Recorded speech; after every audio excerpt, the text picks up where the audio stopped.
treaty is probably one of the most significant documents we hold in the National Archives, and it certainly is a very significant Irish administrative document as well.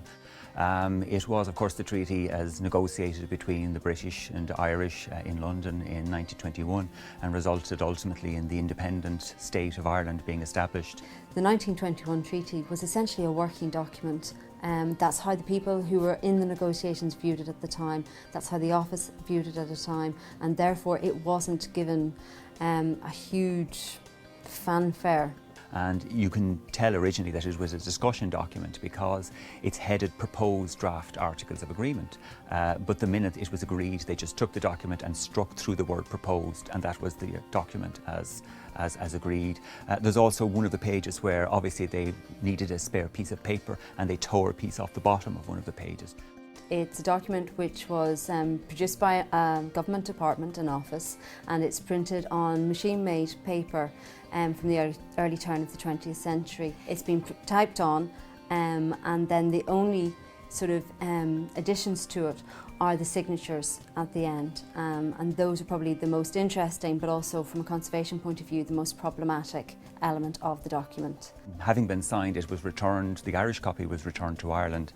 There would have been a British copy as well, which would have gone and been filed in the British archives, but the Irish copy came back to Ireland and went to what was then the Department of the President of the Executive Council, which was later the Department of the Taoiseach. So essentially the President of the Executive Council was the Prime Minister of the day, and of course that's now the Taoiseach. And the document went into an envelope, was sealed, closed, and remained in the Taoiseach's department for upwards of the next 80 years until 2002. When I was doing a kind of a routine survey of rooms within government buildings to see which records were lagging in terms of their transfer, and came across a whole collection of what are called their state documents. And on looking through them, I realised that the very first state document that was ever filed belonging to the Irish state was the treaty, the Anglo-Irish Treaty of 1921. As a standard government document, the treaty was stapled together with 5 staples along the left-hand margin.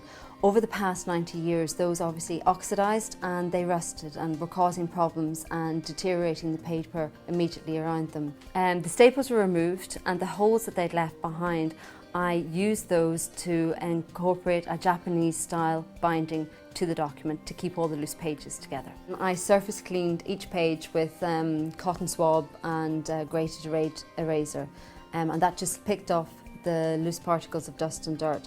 Although the document itself was actually very clean, it had been kept sealed within an envelope and hadn't been used or handled by readers over the years. It was a closed document, as we term it. And because it hadn't been handled by readers, there was very little wear and tear and damage. There was very little light damage. The paper had aged, but it wasn't hugely damaged and is in still very good condition. The digitisation of documents is very important in relation to preservation, but also in relation to access by the public of very special documents that they would never normally get to handle.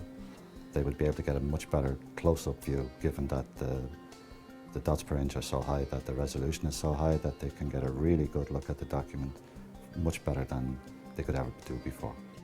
Well, the treaty itself was interesting to scan in that it was such a special document that we did it at 600 dots per inch and as TIFF files for each page. It was not a very long document, so I was able to take time and do a really nice job on it.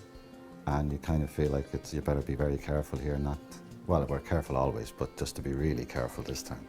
Because it was one of an important state document, obviously the department would keep it under lock and key.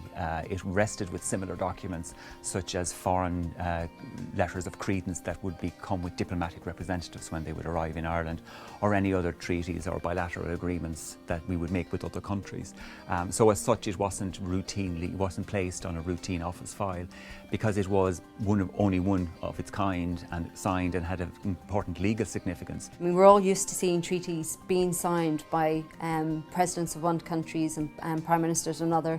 It's normally done in a big press conference setting. There's the special pens are set out. Somehow you don't get that impression from the way and the look of the treaty that it was anything like that on the day. So you can see immediately when you examine the document that it is not the most exciting looking document. It's more its significance in terms of its place in Irish history.